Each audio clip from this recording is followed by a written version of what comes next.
بەهۆی بێباکی و ململانەی توندی پارتی و یەکێتی لەسەر پۆست و دەستکەوت، خەریکە هەرێمی کوردستان ڕیکۆردی جیهانی دواکەوتنی پێگێنانی حکوومەت دەشکێنێت. ئەم پێشهاتەش بە تەنزەوە لە تۆڕە کۆمەڵایەتیەکان بڵاو دەکرێتەوە. سێ ڕۆژی دیکە ناوی هەرێمی کوردستان دەچێتە فەرهەنگی گینس بۆ ژمارە پێوانەیەکان. تۆمارکردنی ناوی هەرێم بۆ ژمارە پێوانەیەکان بەهۆی داهێنان و پێشکەوتن و دابینکردنی خۆشگوزەرانی بۆ هاوڵاتیان نییە، بەڵکو بۆ تێپەڕبوونی نزیکەی 2 ساڵە بەسەر دواکەوتنی پێکهێنانی حکوومەتدا. ئێستا 649 ڕۆژ تێدەپەڕێت بەسەر بەڕێوەچوونی هەڵبژاردننی پەرلەمانی کوردستان لە 20 تشرینی 2024 و تا ئێستا کابینەی نوێی حکوومەت پێک نەهێنراوە. سێ ڕۆژی دیکە ناوی هەرێمی کوردستان دەچێتە کتێبی گینس بۆ ژمارە پێوانەیەکان بۆ دواکەوتنی پێکهێنانی حکوومەت کە ئێستا ئەو تۆمارە بە ناوی بەلجیکاوەیە.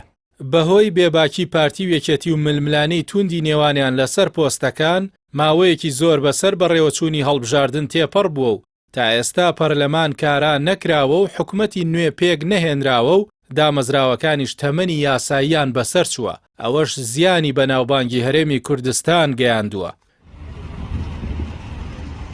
سەرباری هۆشداریەکانی چاودێران و پسپۆڕانی یاسایی لە بەسەرچوونی ماوەی یاسایی و لە کارخستنی دامەزراوەکانی هەرێم، تا ئێستا پەرلەمانی کوردستان کاران نەکراوەتەوە و حکوومەتیش 3 ساڵە ماوەکەی بەسەر چووە و بەویستی خۆی یاری بە چارەنووسی هاوڵاتیانەوە دەکات بەبێ گوێدانە هیچ چاودێری و پرەنسیپێک.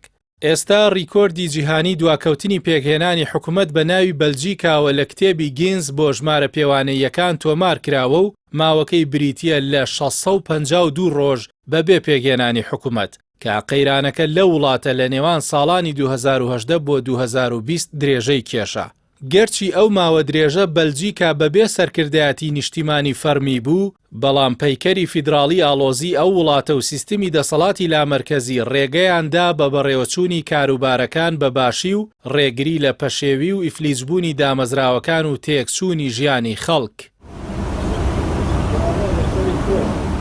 پاش چەند ڕۆژێکی دیکە هەرێمی کوردستان ژمارەی پێوانەی بۆ دواکەوتنی پێگێنانی حکوومەت تۆمار دەکات و تا دێت ناکۆکی و ململانێ و دابەشبوونی سیاسی قوڵتر دەبێت و دەبێت هاوڵاتیان باجی نەبوونی چاودێری پەرلەمان و بڕیارە تاگلایەنەکانی ئەم حکوومەتە بدەن کە ڕۆژ لە دوای ڕۆژ کێشە و بارگرانی نوێ بۆ سەرشانی هاوڵاتی ئەم هەرێمە زیاد دەکات.